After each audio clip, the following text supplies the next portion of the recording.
আল্লাহ নবী সাল্লাল্লাহু আলাইহি ওয়াসাল্লাম বলছেন, হাদিসের মধ্যে আছে, যে ফজরের নামাজ পড়ে না, আল্লাহ রসুল বলছে ওয়া ইল্লা আসবাহা খাবিসান নফস কাসলানান, ফজরের নামাজ যে পড়ে না, রসুল বলেন সে হচ্ছে খবিস। খবিস, এটা খবিস তুই বেটা। এই তোমরা যারা ফজরের নামাজ পড়ো না, খবিস তুই বেটা, খবিস। পাউডার লাগায়, আবার পাউডার লাগাও কিত্তা, খবিস কোথাকার খবিস, আবার পাউডার লাগাও কিত্তা, ফেয়ার এন্ড লাভলি ডলও কিত্তা। কথা বলেন না কেন? তুই কিত্তা পাউডার লাগাও, পাউডার লাগাইলে বুঝি সুন্দর হয়। বেড়িয়ে দেখো না পাউডার লাগায়ও, এ বুড়িয়ে লাগায় ঘন্টা দুয়েক পর আবার এ বুড়িয়ে দুইয়া লায়, বুড়ি জানে এটা ধোকা, ঠিক কিনা বলেন না? এটা যে ধোকা, নাহলে বুড়ি ধোকা। মেকআপ বক্স ধোকা আবার লাগাইয়া সেটা, এটা ধোকা, এটা আসল না, এটা নকল। আল্লাহ নবী সাল্লাল্লাহু আলাইহি সাল্লাম বলেন বেনামাজি খবিস। আর নবীজি হাদিসে আছে, বাথরুমে ঢুকতে, পেশাব পায়খানায় ঢুকতে নবীজি খবিস থেকে পানাহ চাইতেন, দোয়া পড়তেন। তো এই দোয়ার অর্থ কি? আল্লাহ আমি খবিস থেকে কি চাই? পানাহ চাই। তার মানে নবীজি বুঝাই দিছে উম্মত, পেশাব পায়খানার মধ্যে থাকে খবিস। খবিসের ঠিকানা কোথায়? Bathroom, bathroom, toilet. আল্লাহুম্মা ইন্নী আউযু বিকা মিনাল খুবুসি ওয়াল খাবায়েস। আল্লাহ খবিস থেকে পানাহ চাই। বাথরুমে ঢুকতে বলেন, জন্য বেনামাজি খবিস। এই খবিসের ঠিকানা টয়লেট, নাপাক, এটা নাপাক, এটা অপবিত্র, অপদার্থ, এটা অকর্মণ্য। এটা জিন্দেগির আর অর্থ কি?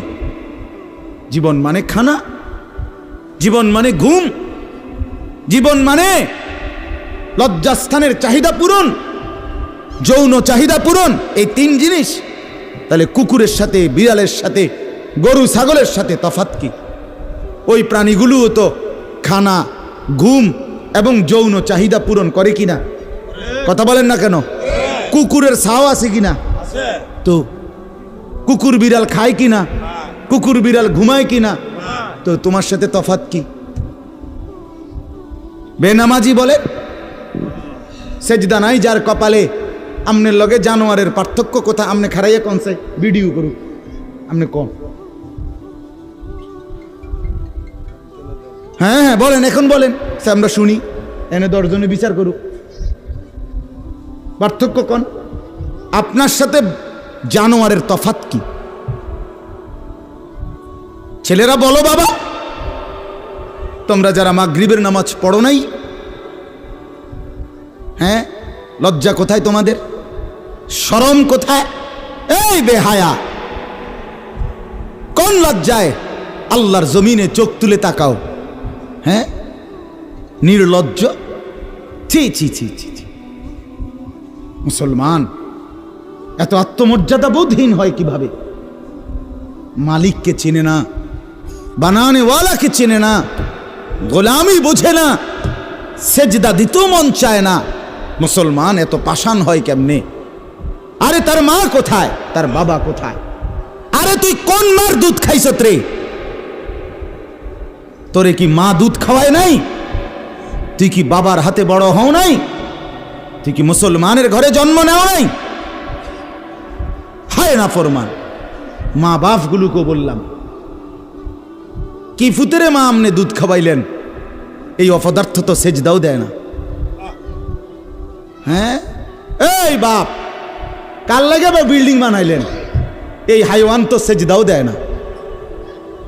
কাল লাগে সোফা বানান, মাতবুরি দেহান, সাদোয়ানে বইয়া গপ মারেন, জিফুত লইয়া বালা আসি, কিতা বালা?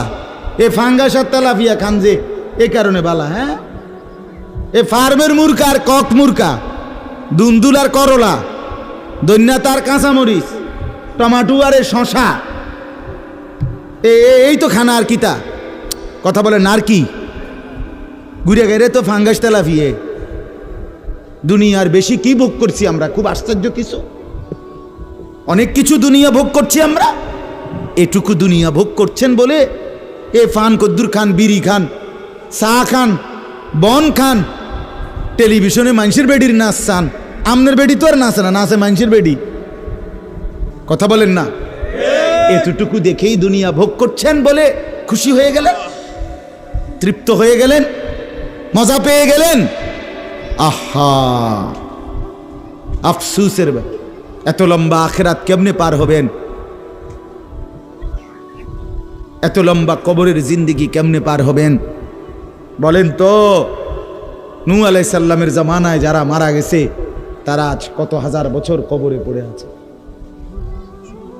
ইব্রাহিম আলাইহিস সালামের জামানায় যারা মারা গেছে তারা আজকে কতদিন কবরে পড়ে আছে। হ্যাঁ, আবু জেহেল আজকে কত বছর কবরে পড়ে আছে? 1450 বছর, আরো বেশি, 1450 বছর ধরে পড়ে আছে কবরে। এরপরে তো হাসরের মাঠ, এরপরে তো ফুলসেরাত, এরপরে তো জাহান্নাম, আর তো রইছে।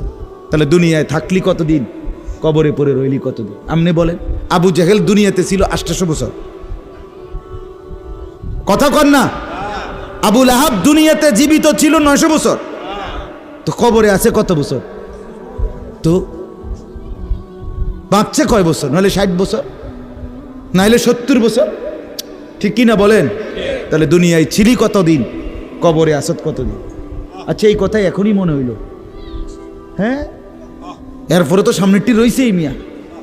এখনো তো কিয়ামত আসে নাই, এখনো তো ইসরাফিল ফু দেয় নাই। একবার ফু দিবে, সব কবরে যাবে, আবার ফু দিবে, হাসরের মাঠ কায়েম হবে। আবার হাসরের মাঠের একদিন, খোদার কসম এই কোরআনে আল্লাহ বলছে, হাসরের ময়দানের এখন একদিন, প্রতি একটা দিন কয় ঘন্টা? হাসরের একদিন আল্লাহ বলছে 50,000 বছর, 50,000 সানা, 50,000 বছর। হাসরের ময়দানের পুরা সময় না, একদিন, একদিন। পুরা হাসরের মাঠ কতদিন সেটা আল্লাহই জানে। প্রিয় বন্ধু আমার, নষ্ট হইয়েন না। ছেলেরা আমার, বাপ, বরবাদ হইও না। মনে করো কেউ বলে নাই, তবুও নষ্ট করো না নিজেরে। বাবা বলে নাই, মা বলে নাই, সর্দারে বলে নাই, মাতবরে বলে নাই, গ্রামের মুরব্বীরা বলে নাই, কেউ তোমারে কিছু বলে নাই, তবুও তুমি নিজেরে নষ্ট করে দিও না। হযরত ইব্রাহিম আলাইহিস সালাম, পুরা কওম, আপন মা, আপন বাপ, সবাই মূর্তি পূজক, কেউ তো ওনাকে ইমানের দাওয়াত দেয় নাই, তবুও সেই ছোট্টবেলার থেকে তিনি ওইখানে থেকেই উনি খুঁজে নিছেন আল্লাহকে। কাকে খুঁজে নিছেন? আল্লাহকে খুঁজে নিছেন, আল্লাহকে তালাশ করে নিছেন। কওমের লোকেরা বলছে যে তারকা এটা রব। বলছে আচ্ছা ঠিক আছে, দেখি তো। কিছুক্ষণ পরে তারকা ডুবে গেছে। বলছে কই, রব আবার ডুবে কেমনে? পরের দিন এলাকার লোকরা বলছে চাঁদ, এটাই আমগো রব। বলছে আচ্ছা ঠিক আছে, মানে নিলাম, দেখি তো। ভোর হতে হতে দেখে চাঁদ নাই।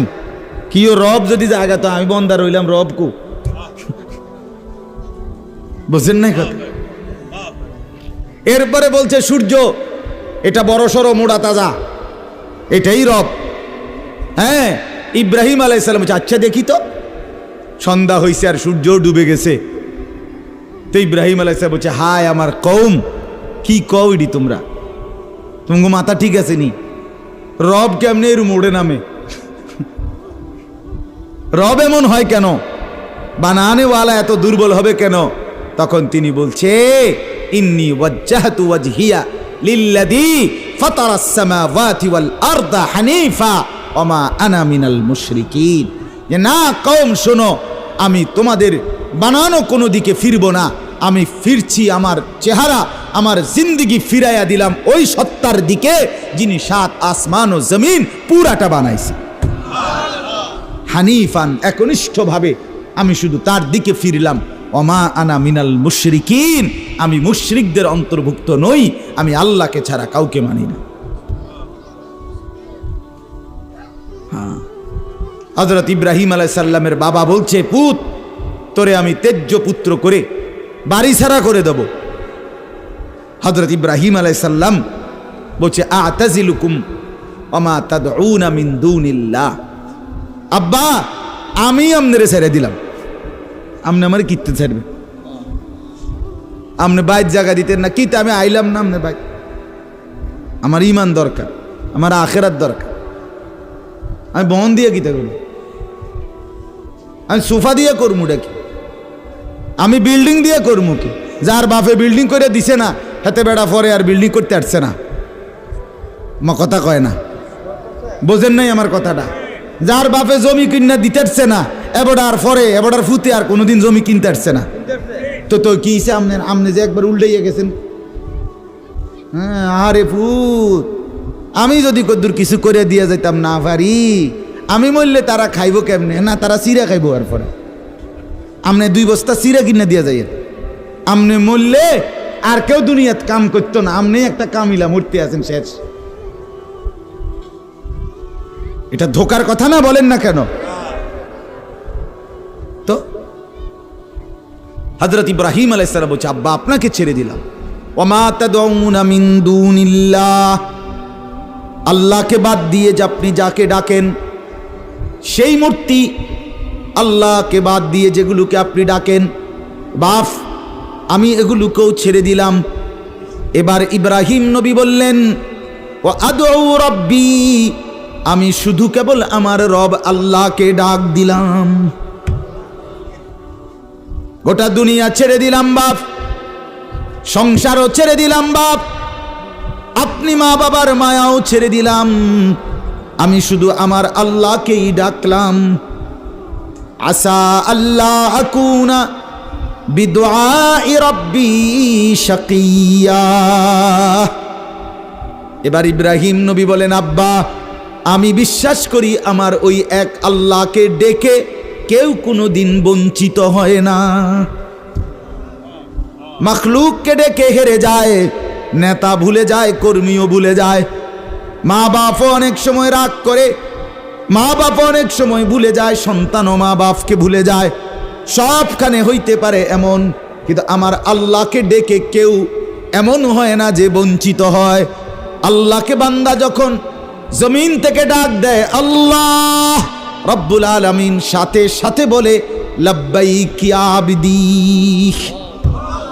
আমার বান্দা আমি হাজির, বল না বান্দা কি দরকার। বান্দা আবার বলে আল্লাহ, আল্লাহ আবার বলে লাব্বাইক, আছি তো বলো না। বান্দা বলে সুবহানাল্লাহ, আল্লাহ বলে শুনছি তো বান্দা, বলো না কি চাও বান্দা। বান্দা আবার বলে আলহামদুলিল্লাহ, আল্লাহ বলে বলো না কি চাচ্ছ বলো। আল্লাহু আকবার বলে আবারও বলছি কি চাচ্ছ বলো না, আমি তো শুনতেছি, আমি তো আছি বান্দা।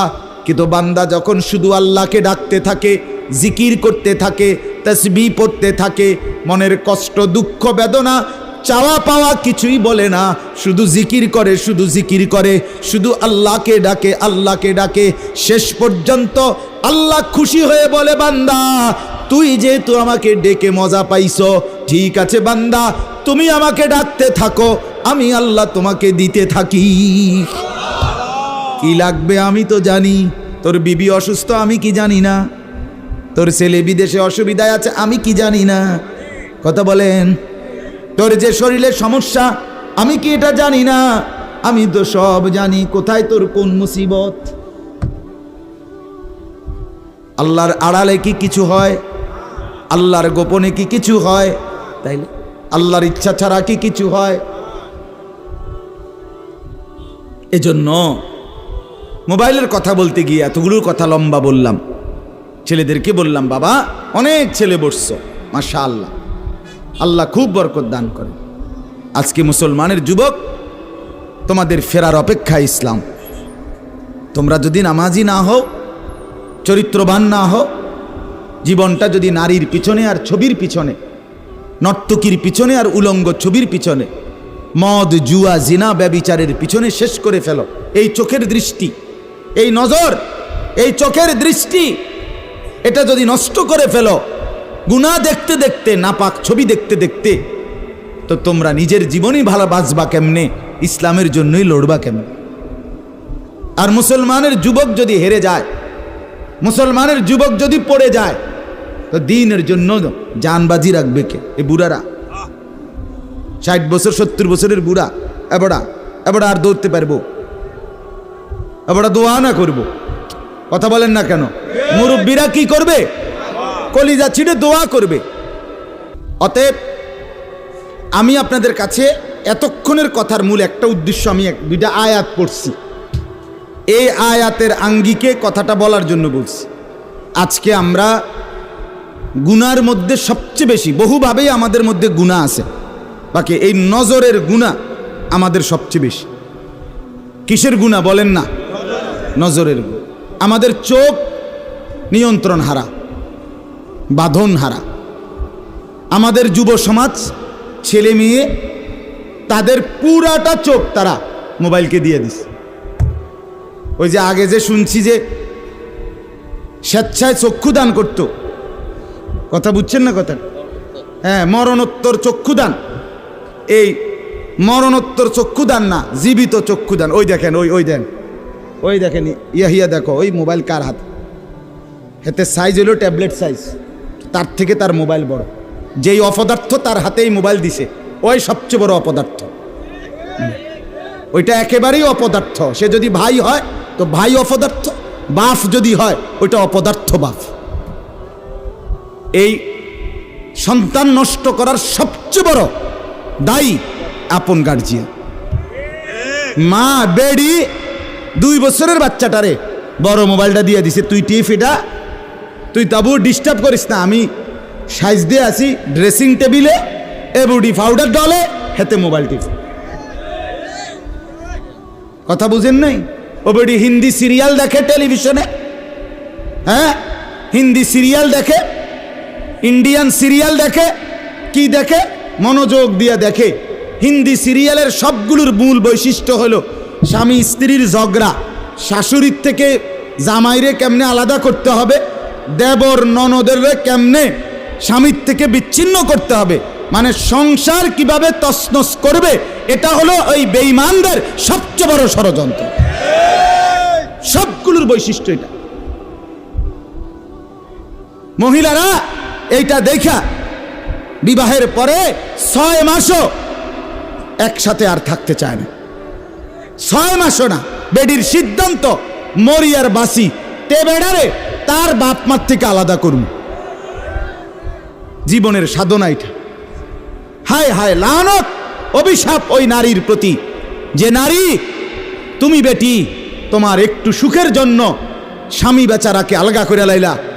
তুমি তো কিছুক্ষণের সুখ হয়তো পাইবা, কিন্তু এই স্বামী মা বাবার নাফরমানির কারণে এই ছেলেটা তারে তো চিরদিনের জন্য জাহান্নামী বানাই দিল। মা বাপ যদি কষ্ট পায়, আহাজারি করে, মা বাপের কলিজার মধ্যে যদি ব্যথা লাগে, তো এই সন্তান জাহান্নামী হবে না? বলে। এজন্য আমরা প্রত্যেকেই এই কথাটা বলতেছিলাম, আজকে আমাদের সবচেয়ে বড় গুনাহ আমাদের ছেলেদের, আমাদের মেয়েদের, আমাদের নারীদের, আমাদের পুরুষদের, আমাদের জওয়ান, আমাদের বুড়া, আমাদের যুবতী, আমাদের বৃদ্ধা, সবার একটাই বড় রোগ। আমরা চোখ অনিয়ন্ত্রিত। বুড়া মানুষও টেলিভিশন চায়, বুড়া চাচা বাঁকা হয়ে গেছে, কাশে বেরামে ধরে গেছে, কিন্তু এবার টেলিভিশন সাউন্ড, বেডির সাউন্ড, চা দোকানে নাচ গান দেখার অভ্যাস ছোটে নাই। এমন অভ্যাস আছে কিনা বলেন না? যার নাই হেবড়া রাগ না হইলেই ভালো। আর যে বেটা রাগ হইলে, আপনার এই অভ্যাস থাকলে, আপনার রাগ হইলেই কি আর আসলেই কি। অতএব নজর নিয়ন্ত্রণ করা চাই, নজর হেফাজত করা চাই, নজর সুন্দর করা চাই। অতএব আমার বাপ, আমি আপনাদের কাছে কোরআনুল কারীমের এই 2টা আয়াতের তরজমা শুনাইতে চাই। এটা পুরুষদের জন্য, নারীদের জন্য, উভয়টা। একজন মুসলিম পুরুষ, তার ব্যাপারেও আল্লাহর হুকুম, একজন মুসলিম নারী, তার ব্যাপারেও আল্লাহর হুকুম। উভয়কে আল্লাহ তাআলা বলছে চরিত্রের হেফাজতের জন্য সবচেয়ে প্রথম শর্ত, 1 নাম্বার দৃষ্টি হেফাজত। কোনো মানুষের চরিত্র সুন্দর কিনা এটার প্রমাণ তার নজর ঠিক কিনা। আমি ওই কথা শুদ্ধ কয়, ফ্যান ফিনছে, শার্ট গাও দিছে, স্প্রে লাগাইছে, কথাবার্তা এমনি কুমাইয়া কয় জি জি জি আঙ্কেল কেমন আছেন, ভালো আছেন, এ আর মাশা আল্লাহ দেখছুনিও ভদ্র ভদ্র বাইয়া পড়তে আছে একবারে বেড়া। না না না না, 1 নাম্বার পবিত্রতা, সুন্দর উত্তম আখলাক, সৎ চরিত্রবানের 1 নাম্বার বৈশিষ্ট্য হলো যে যার চক্ষু নিরাপদ, যে চোখ নিরাপদ রাখে। 1 নাম্বার এটা আল্লাহ তাআলা বলেন। আর চূড়ান্ত হলো যে নিজের লজ্জাস্থান হেফাজত করে। এই 2 দিকের বেড়া, মাঝখান দিয়ে এর ভিতরে যা আছে সবগুলো এতে নিয়ন্ত্রিত হবে। যে নিজের চোখকে হেফাজত করে, নামায়া রাখে, ভিন নারী, হ্যাঁ, যেই দৃশ্য দেখা, যেই ছবি, যেই নাচ গান, অশ্লীল দৃশ্য, হ্যাঁ, উলঙ্গ ছবি, বেপর্দা নারী, ভিন নারী, যাকে দেখার আমার কাছে অনুমতি নাই, আল্লাহ অনুমতি দেন নাই, তার থেকে নজর যে নামিয়ে রাখে এবং নিজের লজ্জাস্থান যে হেফাজত করে, আল্লাহ কোরআনে বলছে যালিকা আজকা লাহুম, এটাই হচ্ছে সর্বশ্রেষ্ঠ পবিত্রতা।